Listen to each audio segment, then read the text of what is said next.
এ দুস্থ হযরত উলামায়ে কেরামের নেতৃত্বে সব ছাড়ো, তওবা করো। অর্থাৎ হাফিজ হুজুর তওবার আন্দোলন ডাক দিয়েছিল, কতক্ষণ ঠিক কিনা? হাফিজ হুজুর বলছিল আমি তওবার ডাক দিয়েছি, সবাই আসো, বটগাছের নিচে আসো। এ হাফিজ হুজুরের ডাকের পরে চলে গেছে প্রায় ৪৫ বছর। কয় বছর? হাফিজ হুজুরের ডাকের পরে প্রায় ৪৫ বছর চলে গেছে।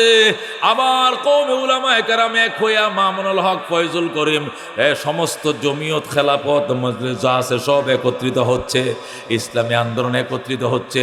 হইয়া যখন আপনাদের কাছে নতুন মার্কা আসবে, জান জীবন কোরবান করতে কারা কারা রাজি আছো? হাত বাড়াও।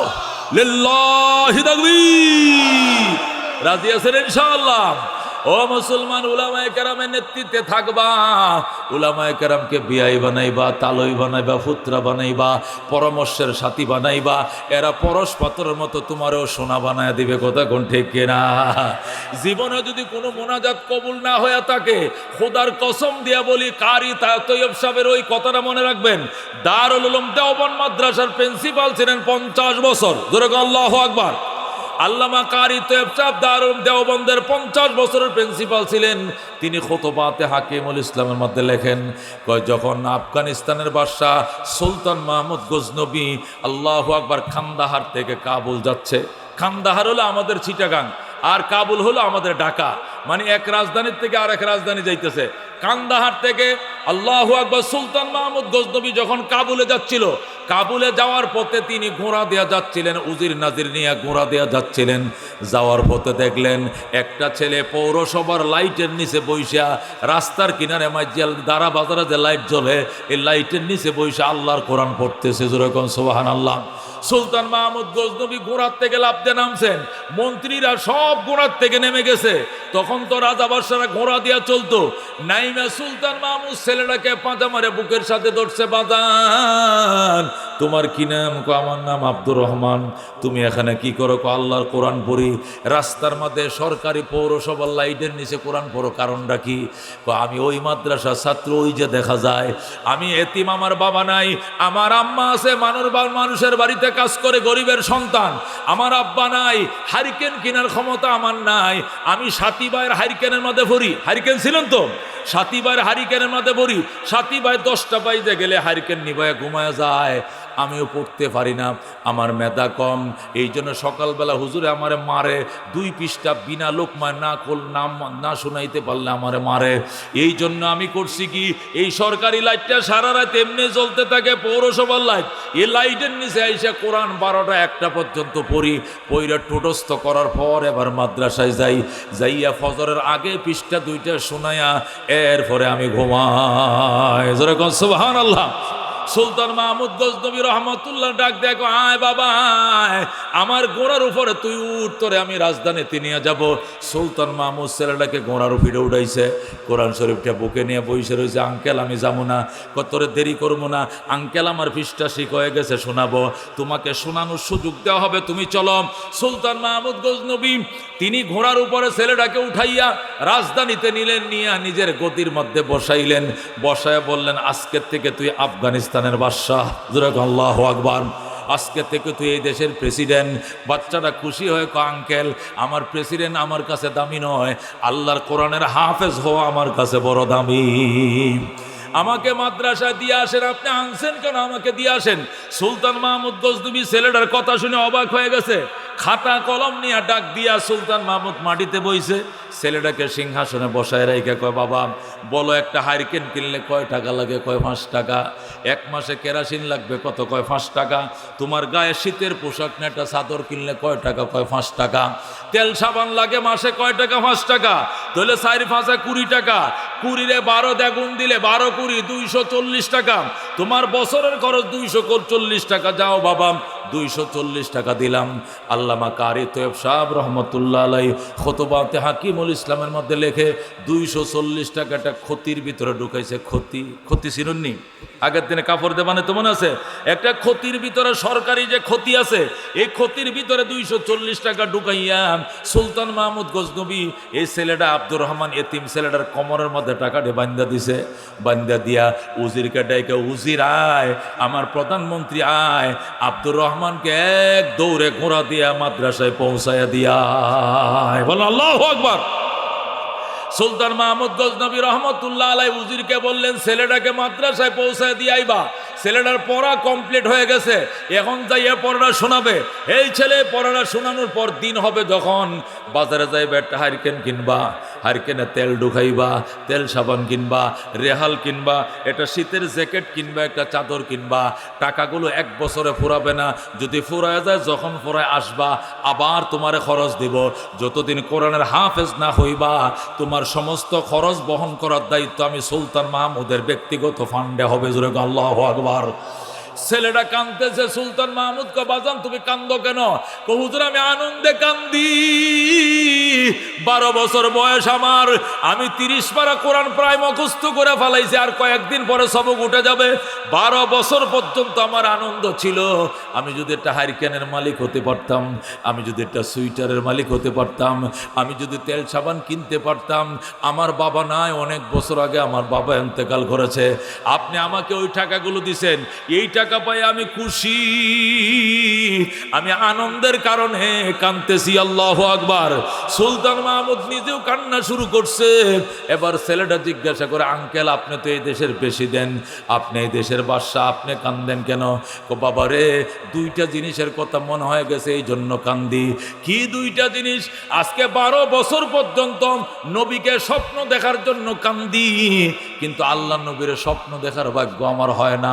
আমি কত দুরূদ শরীফ পড়ে ঘুমাই, কত তাহাজ্জুদ পড়ে ঘুমাই, কত পবিত্র বিছানায় ঘুমাই, কোরআন শরীফ পড়ে ঘুমাই, কত সাদাকা করে ঘুমাই নবীকে এক নজর দেখার জন্য, কিন্তু 12 বছর আল্লাহ আমারে আশা পূরণ করে নাই।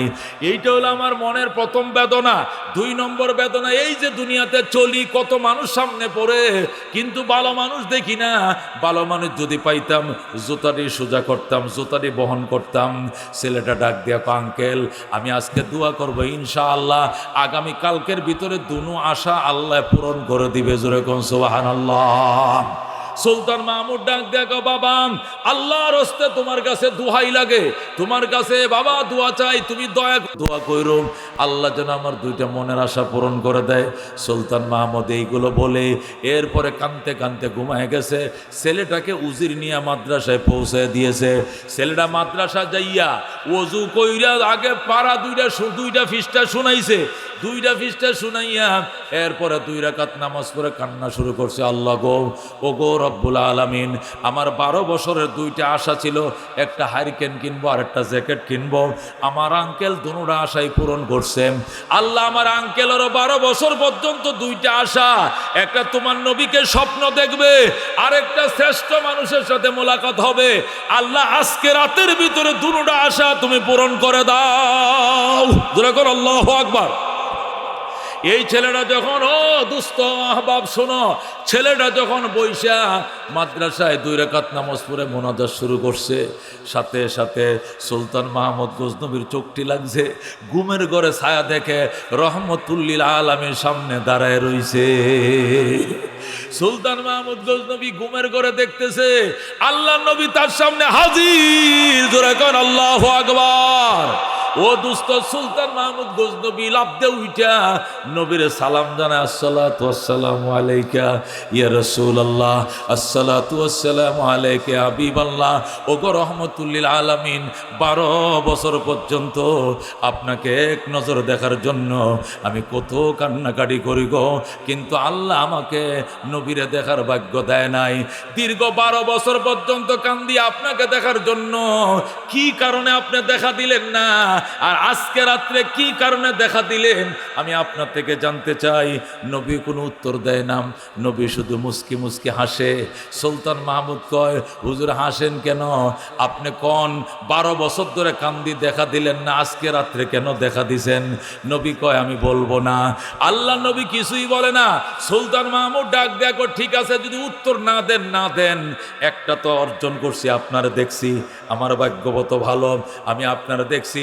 আপনার মাধ্যমে আমি আরেকটা প্রশ্নের উত্তর জানতে চাই। কয় কি প্রশ্ন? পৃথিবীতে শ্রেষ্ঠ মানুষ তো পাইলাম না, শ্রেষ্ঠ মানুষের নাম যদি কইতেন আমি সকালবেলা তাদের কাছে যাইতাম।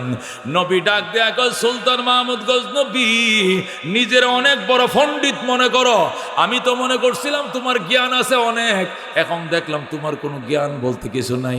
ও সুলতান মাহমুদ গজনবী, তুমি কি এখনো ভালো মানুষ কারে কয় চিনো না? তুমি কি এখনো চিনো নাই?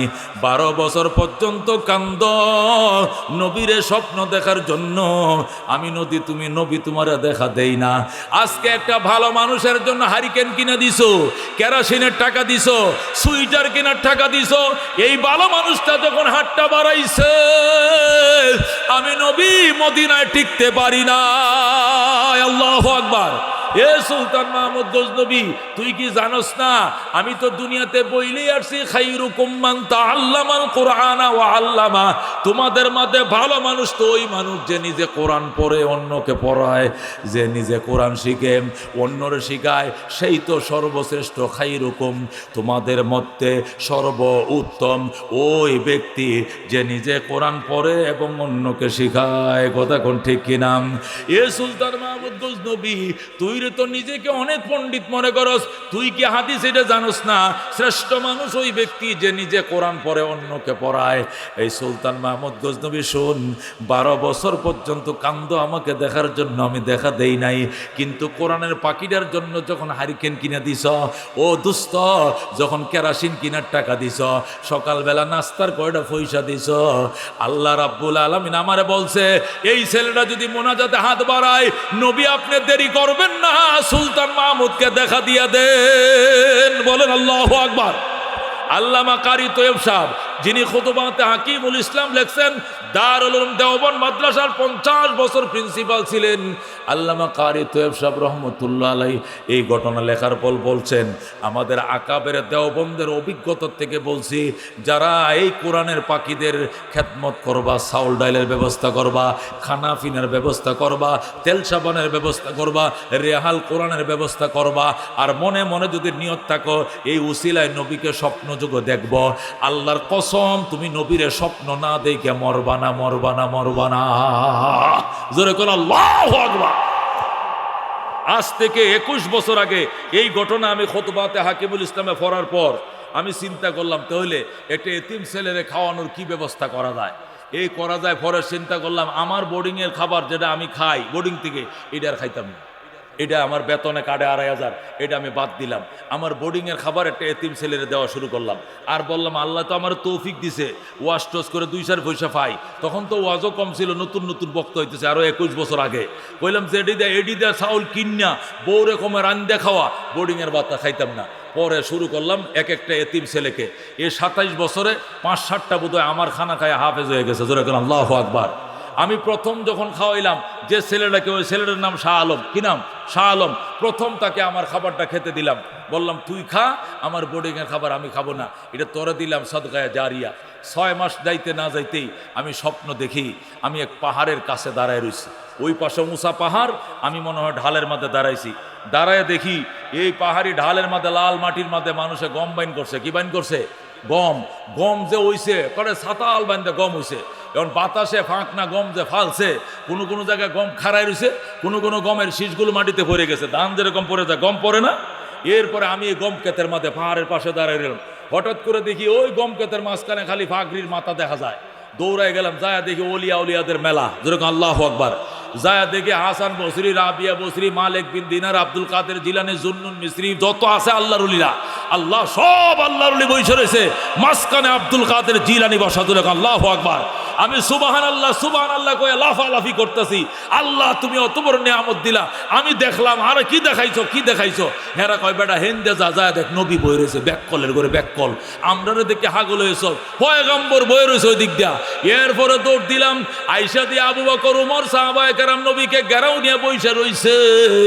আমি কইলাম নবী কই, নবী কই? ওই যে মাঝখানে বসা, লোকেরা কই যে মাঝখানে বসা, উনি হলেন রহমতুল লিল আলামিন। আল্লাহু আকবার। ওলামায়ে কেরাম কেমন? পরশ পাথর যেমন। কতক্ষণ ঠিক কিনা? দামি পাথর দুইটা। কয়টা পাথর দামি? একটার নাম বলা হয় কি পাথর? যে পাথর দিয়া স্বর্ণ 1 নম্বর না 2 নম্বর খাঁটি সোনা নকল সোনা কি করা হয়, যাচাই করা হয়, যেটাকে কোষ্টি পাথর বলা হয়। কি পাথর বলা হয়? কোষ্টি পাথর বলা হয়। যেটা দিয়া চুম্বক লাগাইলে 1 নম্বর সোনা না 2 নম্বর সোনা বোঝা যায়, এটাকে বলে কোষ্টি পাথর। আরেকটা পাথরের নাম হলো পরশ পাথর। পরশ পাথর কাকে বলে? যে পাথরের সাথে নরমাল পাথর একসাথে রেখে দিলে ওই নরমাল পাথরও সোনা হয়ে যায়। কথা কোন ঠিক কিনা? উলামায়ে কেরামের উদাহরণ হলো পরশ পাথর। কথা কোন ঠিক কিনা? উলামায়ে কেরাম ছাড়া আমাদের জিন্দেগি চলার দ্বিতীয় কোনো ব্যবস্থা নাই। কথা কোন ঠিক কিনা? রাজনীতি করব উলামায়ে কেরামের সাথেই করতে হবে, দাওয়াতে তাবলীগের মেহনত করব উলামায়ে কেরামের সাথেই করতে হবে, পীর মুরিদির কাজ করব উলামায়ে কেরামের মধ্যে যারা পীরে হাক্কানি আছে তাদের হাতে বায়াত গ্রহণ করতে হবে। কথা কোন ঠিক কিনা? এছাড়া অন্য কোনো মন গড়া পথে যদি যাই 100% আমাদের বিভ্রান্ত হওয়ার এবং গোমরা হওয়ার সম্ভাবনা আছে। কথা কোন ঠিক কিনা? এই জন্য দুস্থ বুজুর্গ উলামায়ে কেরামের সহবতে রব আমাদেরকে এনেছেন খুশি না বেজার? জোরে কোন আলহামদুলিল্লাহ। শুকরে নিয়ামত নিয়ামত আফজো কুনাদ কুফরে নিয়ামত নিয়ামত নুকসা কুনাদ। আল্লাহর ওলি বলেন নিয়ামতের শুকরিয়া আদায় করবা, নিয়ামত বাড়ায় দেব, নিয়ামতের নাফরমানি করব, নিয়ামত চিনিয়ে নেব। এটা আল্লাহর ওলির কথা নয়, এটা আমার ডাইরেক্ট আমার আল্লাহর কথা। ঠিক কিনা? এই মাজিয়ালের মাহফিল চলছে, ফজর পর্যন্ত চলবে। এই মাহফিল তোও যদি আমার ঘুম আসে, এই মাহফিল না শোনার জন্য যদি আমার অনীহা আসে, তাহলে বুঝতে হবে শয়তানে আমার হৃদয়ের মধ্যে বাসা বাঁধছে। কথা কোন ঠিক কিনা? উলামায়ে কেরাম দেশে যদি আগায় না আসে, আল্লাহর জমিনে আল্লাহর দ্বীন কায়েমের চেষ্টা না চালায়, তাহলে 53 বছর কেন 300 বছর যাবে, ভাগ্যের পরিবর্তন ঘটবে না। কথা কোন ঠিক কিনা? ভাগ্যের পরিবর্তন যদি ঘটাইতে হয় সাহাবায়ে কেরামের নমুনায় হযরত ওমরের মতো চাকা ঘোরাইতে হবে, আল্লাহর দ্বীন আল্লাহর জমিনে প্রতিষ্ঠা করার সংগ্রাম করতে হবে। কথা কোন ঠিক কিনা? হযরত ওমর রাদিয়াল্লাহু তাআলা আনহু দেশের এরিয়া ছিল 2,55,00,000 বর্গ মাইল, আর আমাদের বাংলাদেশের এরিয়া হলো 1,55,000 বর্গ মাইল। কথা কোন ঠিক কিনা? ওই 2,55,00,000 বর্গ মাইলের পৃথিবী অর্ধেকটা জাহান ওমর শাসন করেছেন। ও দুস্থ মানুষ মানুষের উপর অত্যাচার করবে দূরের কথা, একটা পশু পর্যন্ত একটা পশুর উপরে দুর্ব্যবহার করার সাহস পায় নাই, বৈষম্য করার সাহস পায় নাই। কথা কোন ঠিক কিনা? হযরত ওমর ফারুক মদিনায় খেজুর গাছের নিচে শোয়া, আর সেখান থেকে প্রায় 1,500 মাইল পশ্চিমে আফ্রিকার জঙ্গল থেকে হরিণ আর সিংহ একসাথে নেমে আসছে নদীর ঘাটে পানি পান করার জন্য। সিংহ আর হরিণ একসাথে গালের সাথে গাল মিলে পানি পান করে। সিংহ সিংহের পথে যায়, হরিণ হরিণের পথে যায়। সিংহ সাহস পায় না হরিণের দিকে তাকানোর জন্য। কথা ঠিক কিনা? হরিণ ডাক দেখো মামা, আগে তো আপনাদের অত্যাচারে জঙ্গলে থাকতে পারি না, এখন আপনারা এত পরহেজগার কেমনে হইলেন? বাগিনাদের খবর হল নাম। আল্লাহু আকবার। সিংহ ডাক দিয়া কয়, বাগিনা কথা কম কও, হযরতে ওমরের শাসন চলতেছে। কথা কোন ঠিক কিনা? হযরত ওমরের শাসন চলছে, তোমার দিকে তাকানোর দুঃসাহস আমার নাই। আমি যদি বাগিনার দিকে তাকাই আর ওমর যদি মাইন্ড করে আমাকে অ্যারেস্ট করবে, মদিনায় নিবে, ওমরের চাবুকের বেত্রাঘাত সহ্য করার ক্ষমতা বনের সিংহের নাই। ঠিক কিনা? क्या नजर थे जिसने मुर्दों को मसीहा कर दिया, दिल को रोशन कर दिया, आँखों को बीना कर दिया, खुद न थे जो राह पर औरों के हादी बन गए, क्या नजर थे जिसने मुर्दों को मसीहा कर दिया, दिल को रोशन कर दिया, आँखों को बीना कर दिया। ज़रा मरहबा।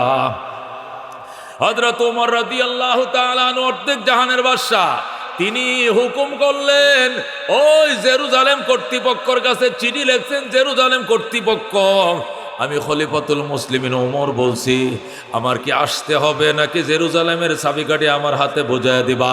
জেরুজালেম কর্তৃপক্ষ উত্তর দিয়েছে, জাহাপনা, আপনার হাতে চাবিকাঠি বুঝিয়ে দেওয়ার জন্য আমরা প্রস্তুত রয়েছি, তবে আপনাকে দেখতে ইচ্ছে করে আমাদের। কোন শক্তির বলে অর্ধেকটা জাহান আপনি শাসন করেন?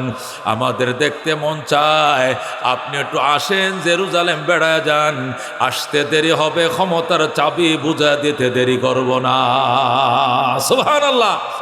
হযরত ওমর ফারুক রাদিয়াল্লাহু তাআলা আনহু, দোস্ত, আল্লাহর কোরআনের কারিশমা দেখো, কোরআনের শাসনের বরকত দেখো।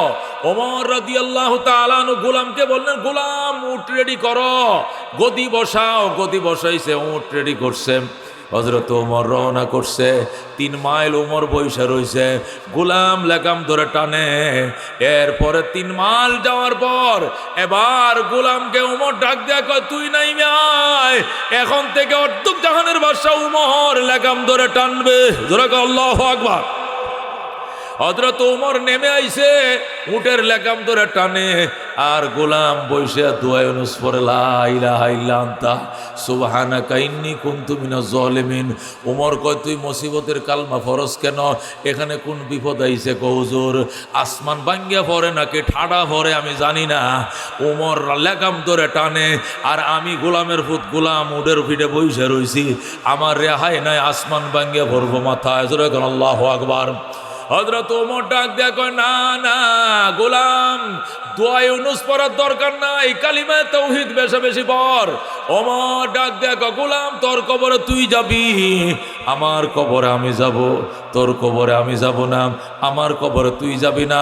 হাসরের ময়দানে যদি আল্লাহ জিজ্ঞাসা করে, ওমর, তুমি অর্ধেক জাহানের বাদশা হতে পারো, কিন্তু তোমাকে যে রক্ত মাংস দিয়ে বানাইছিলাম, একই রক্ত মাংস দিয়ে আমি গোলামকে বানিয়েছিলাম। সারা পথ তুমি বসেছিলাম উটের পিঠের উপরে, আর গোলাম লেগাম টানছে, তার কপালে কি শান্তি ছিল না? গোটা রাস্তায় তুমি একা শান্তি করছো। আমি ওমর ওই দিন জবাব দিতে পারবো না, জবাবদিহিতার ভয়ে আমি ওমর লেগাম ধরে টানি, তুই বইসা থাক। জোরে কোন আল্লাহু আকবার। এ দোস্ত, সাহাবায়ে কেরাম আল্লাহর কোরআন জমিনে প্রতিষ্ঠা করেছিলেন, এই জন্য সাম্য, মানবিক মর্যাদা, ন্যায় বিচার যে স্লোগানগুলো তারা দিয়েছিল, এগুলো হাতে কলমে দেখিয়ে দিয়েছে। এই জন্য জমিনের মধ্যে মানুষের সমাজে তো সাম্য আসছেই, পশু পাখির সমাজেও পর্যন্ত সাম্য প্রতিষ্ঠা করেছেন আল্লাহ। কথা কোন ঠিক কিনা?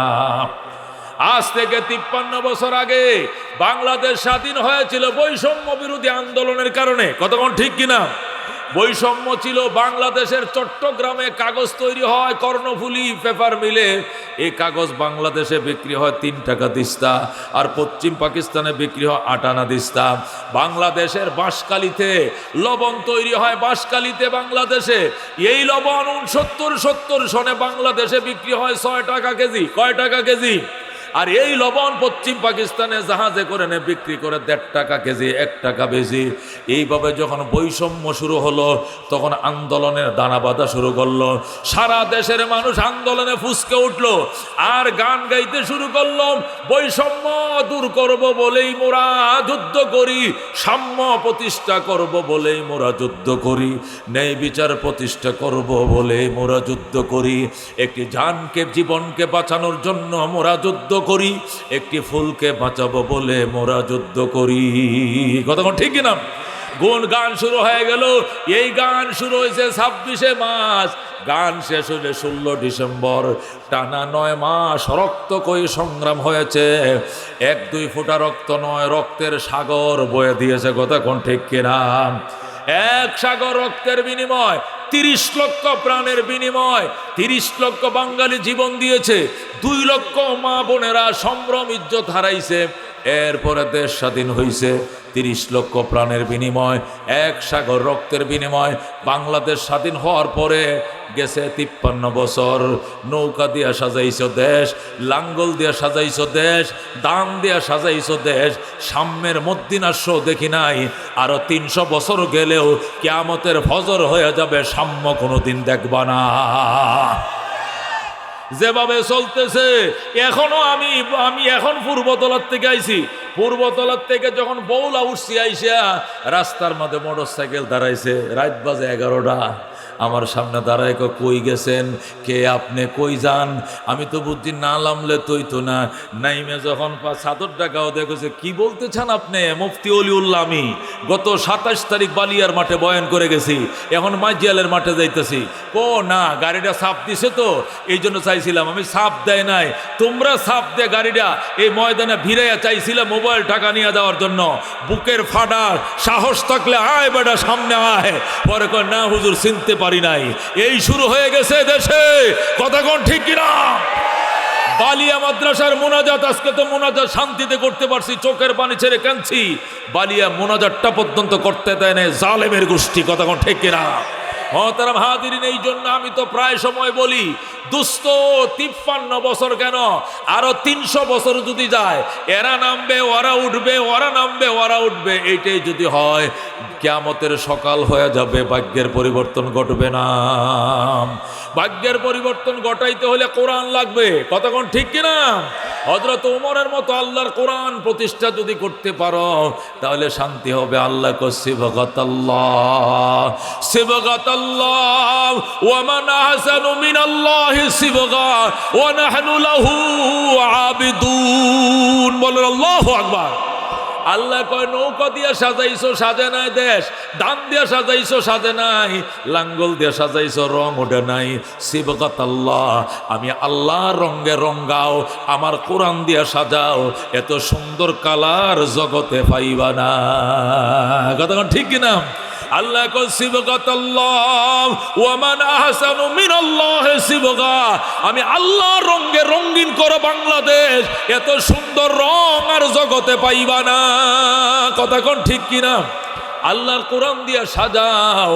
ও বন্ধু, অনেক দিয়েই সাজাইছি, সাজে নাই, রং উঠে নাই, কালার উঠে নাই।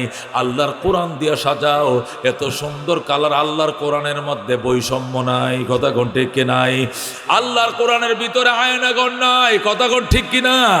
100 200 নয়, 350 উলামায়ে কেরামকে 3 বছর 2.5 বছর মেয়াদে জেলখানায় রাখছে। রমজানের দিন ইফতার খাইতে দেয় নাই, কথা কোন ঠিক কিনা? রোজার দিনে সেহরি খাইতে দেয় নাই, ইফতার খাইতে দেয় নাই, সেহরি খাইতে দেয় নাই।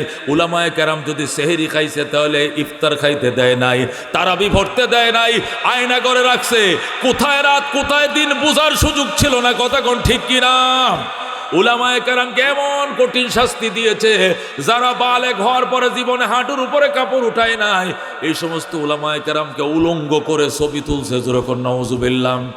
নারীদের সাথে দর্শন করানোর দৃশ্য দেখাইছে, সিগারেট খাওয়াইছে, নারীদেরকে আঞ্জা মারে ধরাইছে, ধরায় ছবি আনিয়ে আমাদের বদনাম করার জন্য চেষ্টা করছে। উলামায়ে কেরামের কিছুই হয় নাই। উলামায়ে কেরাম বাংলাদেশে আছে, তোমরা তো থাকতে পারলা না, কথা কোন ঠিক কিনা? উলামায়ে কেরাম এই দেশে জন্মেছে, যাইব কোথায়? এই দেশেই থাকবে। জেল হইলে এই দেশ, পাশ হইলে এই দেশ। স্বাধীনতার পরে কোন নেতা বাংলাদেশ ছেড়ে যায় নাই, তবে কলঙ্কের নেতা তোমরাই বাংলাদেশে থাকলা না, কথা কোন ঠিক কিনা? এই জন্য দুস্থ আল্লাহ ডাক দেখো সিবগাতাল্লাহ, আমার রঙে রঙিন হও, আমাল কারালে দুনিয়াকে কালার করো। ওয়ামান আহসানু মিনাল্লাহি সিবগা, এত সুন্দর কালার জগতে পাইবা না, কথা কোন ঠিক কিনা? আল্লাহ ডাক দেয়া কাযা রাব্বুকা, হে আমার বন্ধু, আপনার রবের সিদ্ধান্ত দুইটা। 1 নম্বর সিদ্ধান্ত আল্লাহ তাবুদু ইল্লা ইয়া, ইবাদত চলবে একমাত্র কার? হুকুম চলবে কার? আইন চলবে কার? এই আমার বাড়িতে আমার আইন চলে, তোমার বাড়িতে তোমার আইন চলে। আল্লাহ কয় পৃথিবীর বাড়িটা আমার, আমার আইন চলবে, কথা কোন ঠিক কিনা? আল্লাহর বাড়িতে কার আইন চলবে? খোদার বাড়িতে লাঙ্গলের আইনে শান্তি নাই, খোদার ঘরে নৌকার আইনে শান্তি নাই, খোদার ঘরে দানের আইনে শান্তি নাই। খোদার ঘরে খোদার আইন চলতে হবে, কথা কোন ঠিক কিনা? খোদার করে যদি খোদার আইন না চলে এই দুনিয়াতে শান্তি হবে না বাজান। আমার বাড়িতে আপনি মাতবরি চালালে শান্তি পাবো না, আপনার বাড়িতে আমি মাতবরি করলে শান্তি পাবো না। আল্লাহ কয় আমার বাড়িতে তুই মাতবরি করলেও শান্তি হবে না, কথা কোন ঠিক কিনা? আল্লাহ বলেন আমার বাড়িতে থাকবা, আমার আইন মানতেই হবে। কথা কোন ঠিক কিনা? যদি মানতে মন না চায় ফানফুজু, আমার বাড়ি ছেড়ে চলে যাও। লা তানফুজুনা ইল্লা বিসুলতান, যাওয়ার জায়গা নাই, যেখানে যাইবা দেখবা সেখানে আমি আল্লাহর রাজত্বই চলছে। কথা কোন ঠিক কিনা? আল্লাহর বলছে আমার আইন মানলে আমার দেশে থাক, না হলে আমার দেশ ছেড়ে চলে যা। আপনি কই যাবেন? ইন্ডিয়া। ইন্ডিয়া আপনার বাপের নিয়ে, এটাও তো খোদার। কথা কোন ঠিক কিনা?